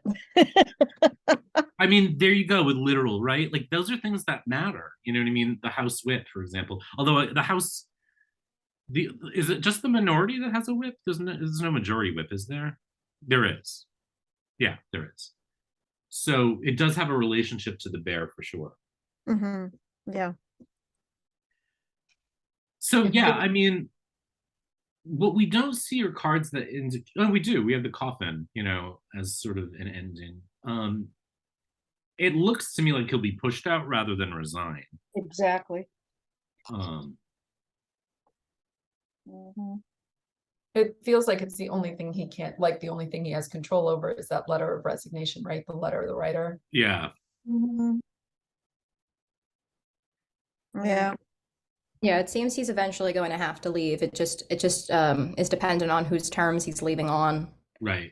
The owner, the house itself. I don't know. I don't know what the timing is of this either, because he has his little clique of crazy people. He does. Kind of integrated himself into. He's kind of really good friends with Marjorie Space Laser Green right now. So. They went to a PetSmart and picked up some laser pointers and had a great time. Like, I don't know. Like, I mean, the timing of the spread would suggest soon to now, right? Like very soon, just because we're in the present in the last line. But you know, what soon is up for debate, I guess. There are interesting, I mean, first of all, you can see how clever he thinks he is. Yeah. The fox, the letter, and the rider. Like he thinks he actually, I would say, still thinks he's in control. And that he's going to be the one to decide when he moves. But the entire spread is behind him, indicating otherwise. I'm looking for, you know, like I look at this scythe, this sort of like the thing that would cut him out, and the cross next to it is like, I'm like, whenever there's like politics and American politics, it's like the cross to me always feels like the, you know, the religion of politics, you know. And so it may be like the old faithful that are the ones that are going to make him leave. And the ring and the scythe are next to, like the scythe cuts the ring. So like, again, he doesn't have much agency in this spread. That's another thing that's always interesting to look for too, is like who has agency, who has the agency, who are the actors who have the most power in the situation. Um, and he does not have any. I was just looking at what house he's in. Oh, I was too. Interesting. I love the snake as a tone setter for this whole spread. Yes. Yeah. And I think, like I said, I don't really like the first three cards as reading, but it does set an interesting combination, which is this sort of like greedy commitment. The fish seem tainted by the snake, so the money seems poisoned. And so what he's really in it for is the money.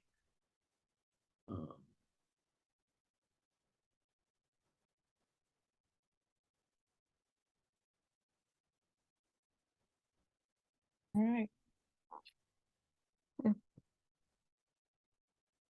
Cool. So this is an example of where we didn't really need most of the cards to answer the question. But you could look at other areas too. Like if this were a situation where we were reading for him and, he wanted to know about his love life, then, we could go look for the heart, which I don't even see. Oh, it's right there. Weirdly, I'm creeped out by the fact that the heart and the child are so closely connected in this reading. Oh God. But if I were reading about his love life, the heart is the child and the sun are around it. The moon, the child in the garden, the bouquet in the tree, and then there's that missing flank in the bottom left. So the ship would also technically be part of it, but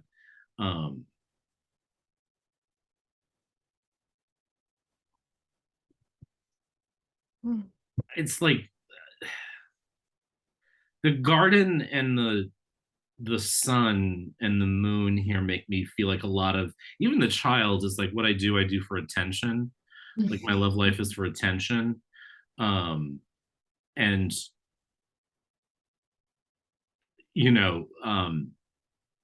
progress or the sense of like ambition with the ship.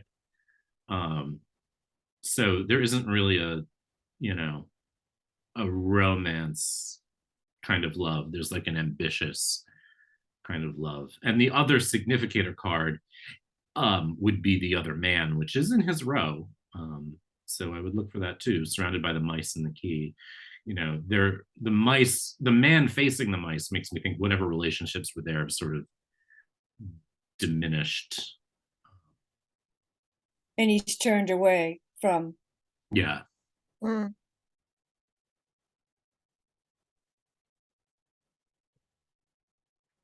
I will say that there's things in this reading that I'll just sort of highlight why houses help me.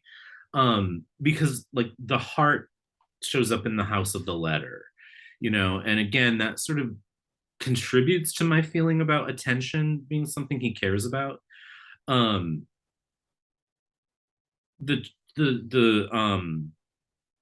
second man card is in the house of the scythe. So again, like that sort of cutting away of the relationships matters. The mice are in the house of the flowers, which is sort of like eating away at whatever kind of romance was there.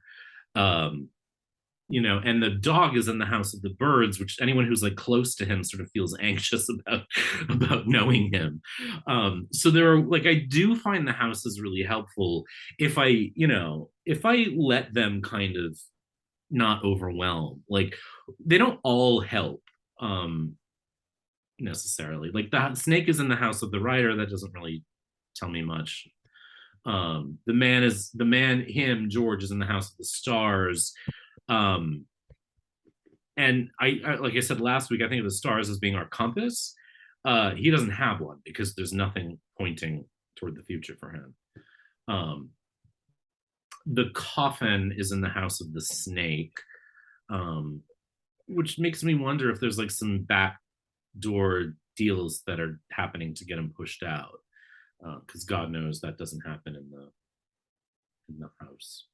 So like there are ways that I do feel like houses can help, especially if I'm kind of stuck with what I'm seeing.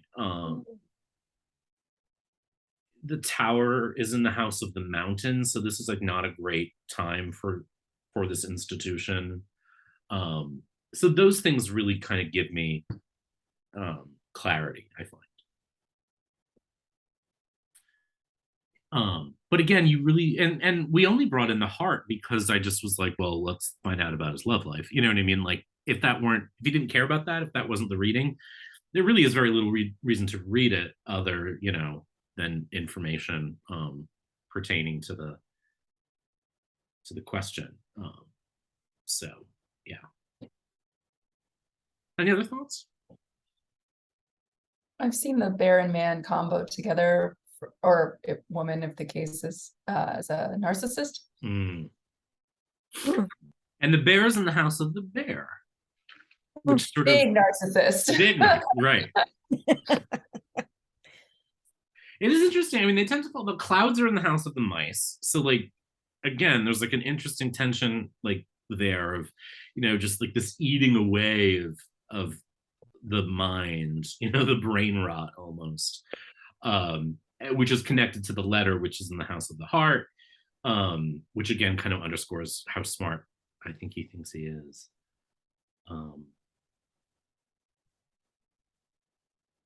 Yeah. Cool. I don't know. I mean, this is all I prepared for today, all the pictures that I took, but we still have some time. I mean, what would be useful for us to spend the last kind of 20 minutes doing for you all? I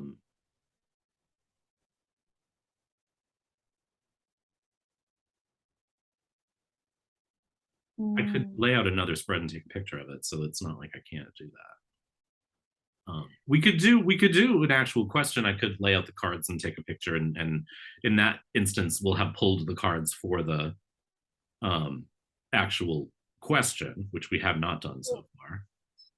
Yeah, that sounds good. Okay. What is a question we would like to work with? Oh, that's the hard part. It is the hard part.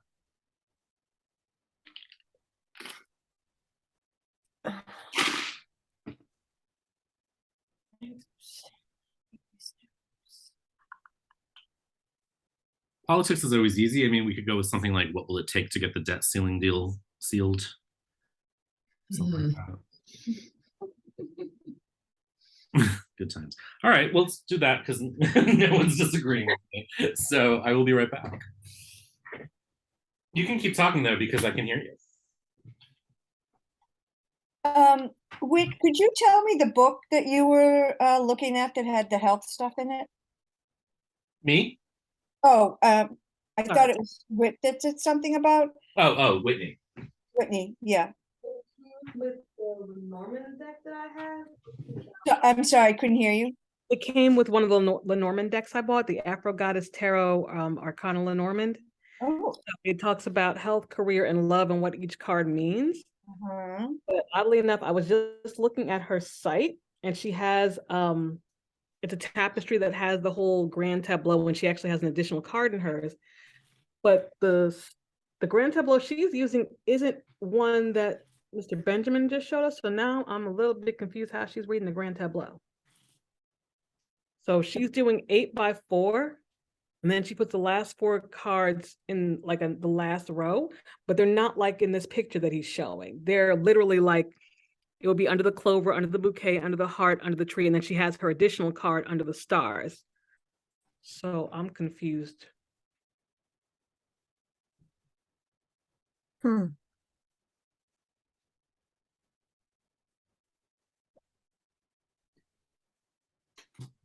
I mean, I think the way it's laid out in this picture is pretty traditional, but people, Yeah. people do different things, Now I've been using the 9x4 just because it's easier for me to remember where all the cards go, as opposed to, oh yeah, I got to make sure I put them under these.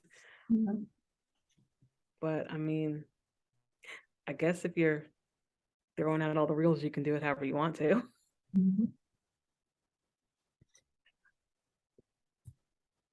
So she has a Lenormand deck. Yes, but unfortunately, every deck that she has is now out of print, and it's Out- going to mass market. I'm just not sure when that will be because I've been waiting so I don't have to keep using my out of print ones. Thank And I think and if you get the Essential Lenormand by Rana George. Uh-huh. She talks about combinations, future, woman or man, how the card relates to work, love, health, body and spirit, money, Yeah, timing, advice, orientation, and objects and areas. yeah. I actually have that book. Yeah. Okay. That's good. Thanks. It's just I don't know. This whole thing is like blowing my mind, I just have to say. Yeah, I read Rana's book before and I'm like, I don't understand what I'm reading. Right?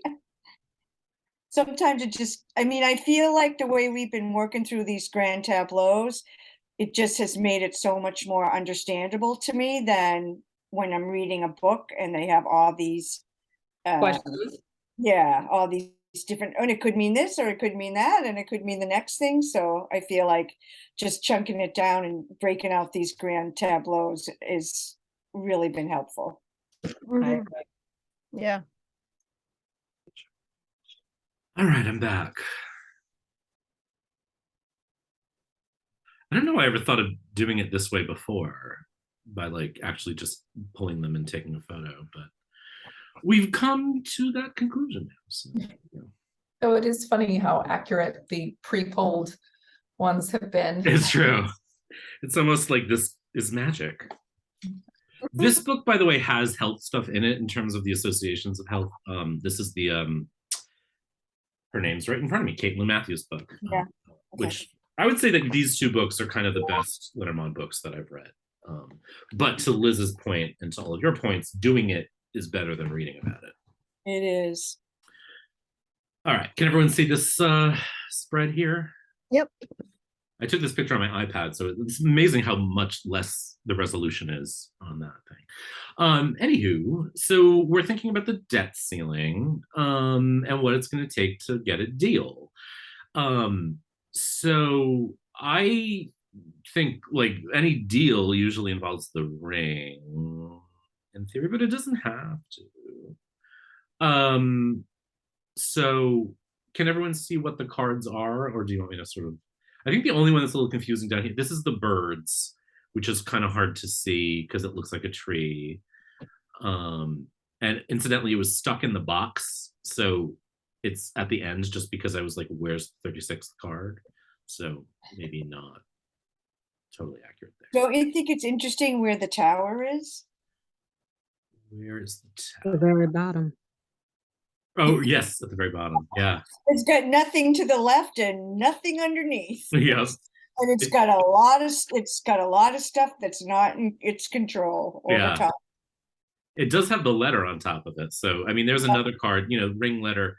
And actually, the ring, the moon, and the letter are really close. Yeah. So, I mean, and like the combination of the ring and the moon always makes me think of like, this is going to be a long process of cycles to get where we need to go. So, what else is worth pointing out? I think this is the whip here. There's a tradition for some reason in some decks of like the whip being on a table and the table being more prominent. I don't know why. So we're looking at what is it going to take to get a deal.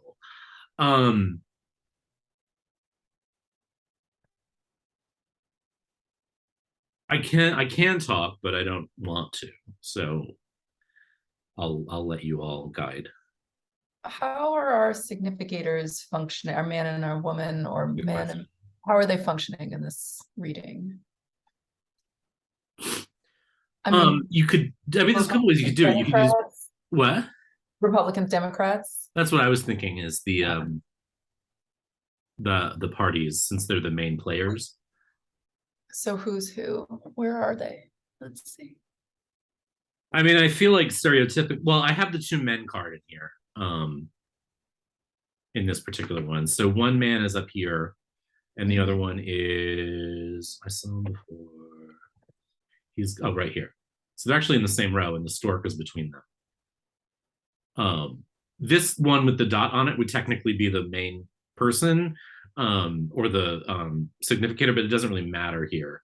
And they actually look identical. So I don't know. I mean, the main person, since our president is a Democrat, shall we just go with the dot as the Democrats or?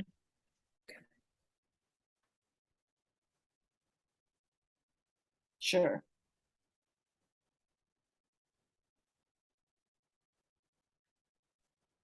So if we're using the ring as a significator of the deal, it's worth pointing out how far away both cards are from that card. We can also look at intersectional moments. So the first man card, the Democrats intersect at the fish, and the Republicans intersect at the ship with the ring. So that could be telling.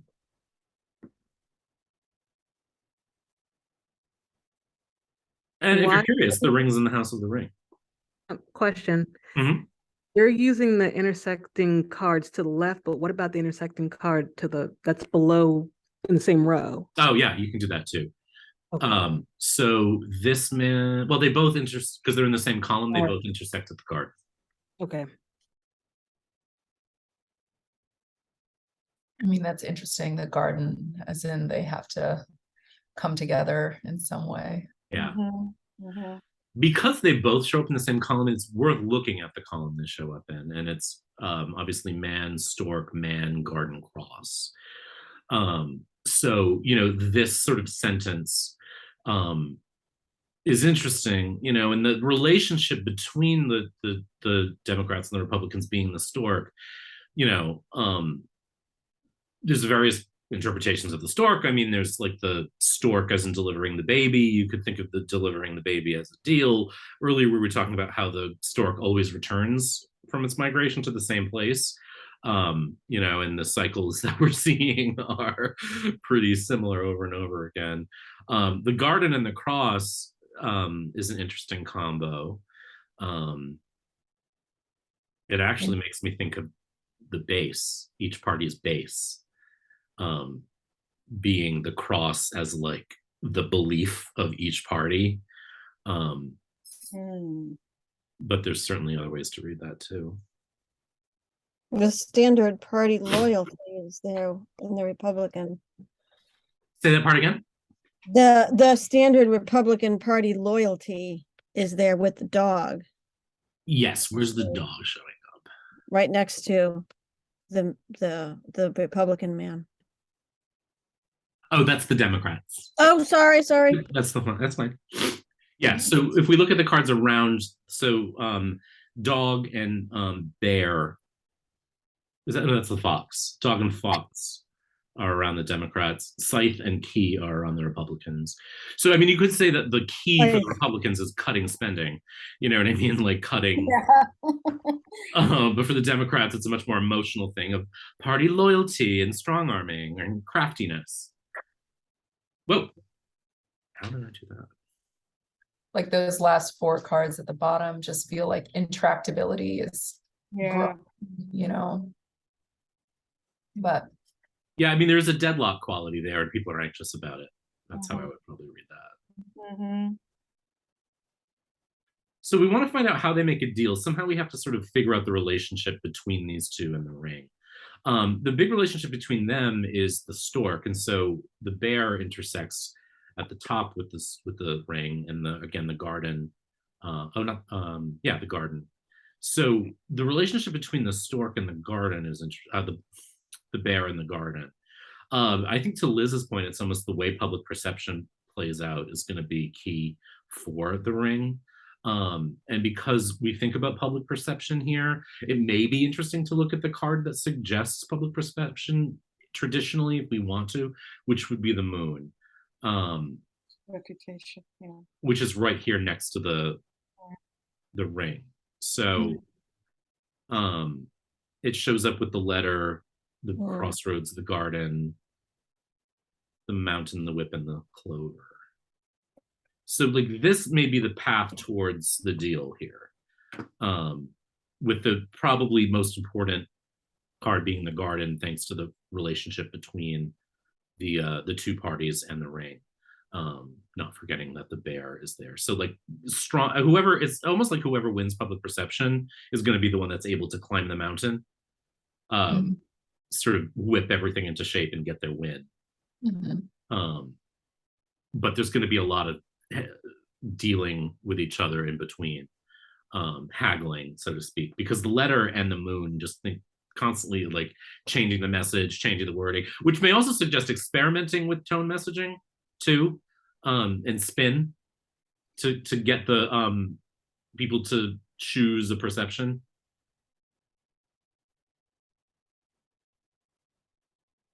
I'm looking for other things too that sort of feel governmental.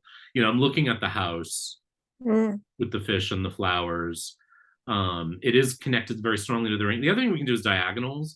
So the ring diagonals up to the house, the child, and the the scythe. And I mean, I just out of my gate, it's like this sort of juvenile behavior of like cutting, of like cutting people down. The house is also in a column with the lilies and the star.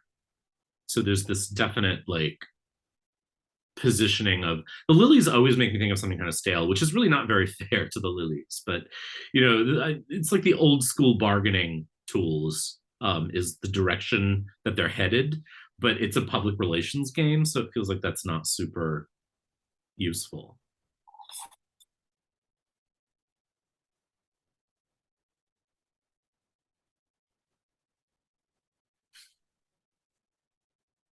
If we're curious about houses, just for example, then the Republicans are in the house of the tree, the Democrats are in the house of the mountain. Am I right there? Yeah, they're in the fifth space. Which is pretty fitting. It is. Yeah, it is.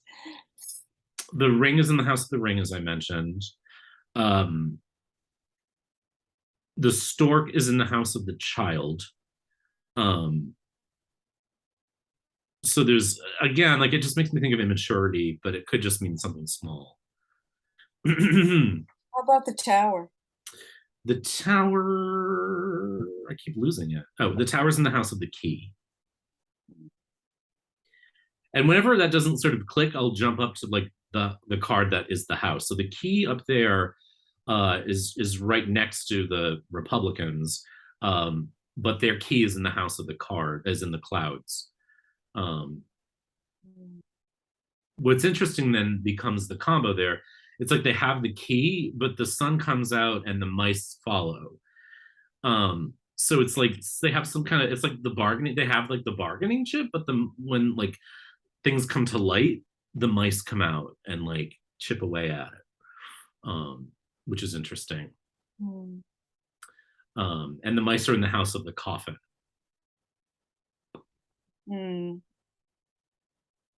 Where's the coffin?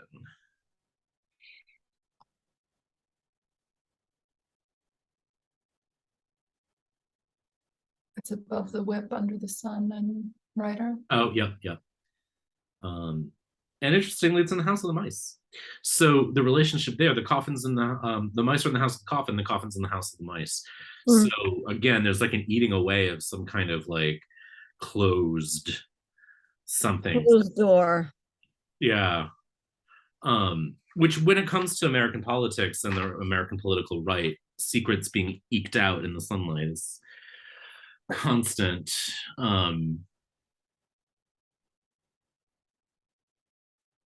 But again, just we always want to return to the question, which I guess is the most important thing. And it's, what does it take to get a deal? And I think in that case, we return to the row where the ring is. And because it's a public relations game, it's sort of manipulating the message until the public sort of sides with you and gets over the mountain. That feels kind of like the answer to the question to me. Everything else is sort of interesting, but not necessarily the answer to the question. But the relationship between the parties is an interesting thing. And if we looked at the row with the Republicans in it. We didn't look at the row with the Democrat, which is Fox, Coffin, and Hart. And again, that doesn't necessarily bode well for them either, because they're putting the heart in a box. So however clever they think they're being, they're going to end up having to put things that are important to them away, which is inevitable in these negotiations. It's how negotiations work. But the stereotype with Democrats is they tend to operate as bleeding hearts anyway. You know what I mean? And so to kind of put that away and diminish it seems like another factor. So it's always really interesting. All right, we're coming up on time. So let me stop sharing so we can see each other better. What's going on? What are we thinking? How are we feeling? What's next? This was a lot of fun. Thank you so Mm. much. Yeah, I really enjoyed it. This really helped my journey. Yeah. Yeah. Cool. Yeah, I feel like I need to work on like vocabulary in Lenormand, but I love the permission to be more free about it. Yeah. What I kind of want to do is spend like an afternoon just going to the dictionary with each of these things, and just kind of going back to, you know, beyond preconceived notions about what the symbol means to what the object is. Even that, I mean, English is so imprecise and so muddy, and even our definitions of things are colored by culture. But to go back to the basic understanding, you know, of what a dictionary says about a ship, what a dictionary says about a letter, that feels interesting to me. You know, one thing we didn't talk about after the fact was the suits. You know, we did a little bit in the first grand tableau, but you know, the letter is the ring rather is immediately surrounded by diamonds and hearts. So this is like, you could say, a ring, a deal will get made. But so experimenting with the suits a little bit is a thing. I never particularly feel drawn to reading the playing cards because they're just not that pretty, which is like the primary reason why I don't feel drawn to They are now. They have so many gorgeous decks. They do. It's true. I was thinking that, like, that the Lenormand was my bridge from tarot to playing cards, which I wasn't planning. I was just thinking, like, I knew I would eventually start reading the Lenormand, and then now looking at the decks, I'm like, once I'm comfortable with this, I could see it bridging over to cards. For sure. Yeah. But they are so different, the card meanings in these versus the traditional playing card meanings. They really are. Yeah. And it's an older tradition too, I think. But let me show you this. This is probably my favorite Lenormand deck. It's the Maybe Lenormand. Yeah. It has 52 cards in it. And I will say, I thought about including them in some of the spreads that we did, just to sort of see how, you know, they actually can. You don't need to, like, we're running out of time, but you don't need to like have a full background. Like there's like the guy in the wine, there's epes, there's a cat card, a medal, there's like a bed, like a sickness card, an eye, a fireplace. And so it's interesting, even Cupid, to like, I love the whole deck as a thing. And you know, you could do a grand tableau with it. It requires knowing that, you know, a bunch of the cards aren't going to get used, but you can still do it with 36 cards or however many you want to with the whole deck. And there's something that's really even like exciting to me about this particular deck, and the extra cards, because that's why it's called the Maybe Lenormand, because it may be a Lenormand, but you can add the other cards and it's not. Also, the book is really, the little booklet for something small, is very crisp and interesting, and it really nicely produced. So I'm not in the business of like advertising for US games at the moment, but I do like that set a lot. And for experimenting and playing, I think having those extra cards is really cool, because in a way it forces you to break with tradition, because traditionally those cards aren't in the set. And it also gives you all 52 of the playing cards. So something to think about. And the art is just gorgeous. I mean, this is beautiful. His other deck, the playing card Marseille, is one of my favorites too. So Ryan Edwards is definitely a great creator. So anyway, that's it. Thanks, everybody. Thank you. All right. How much fun was that? So much fun. Thanks. And thanks everyone watching at home, if you actually watched all the way through these. Have a good week, everybody. Keep me posted on how you're doing. Bye. Hey. Bye.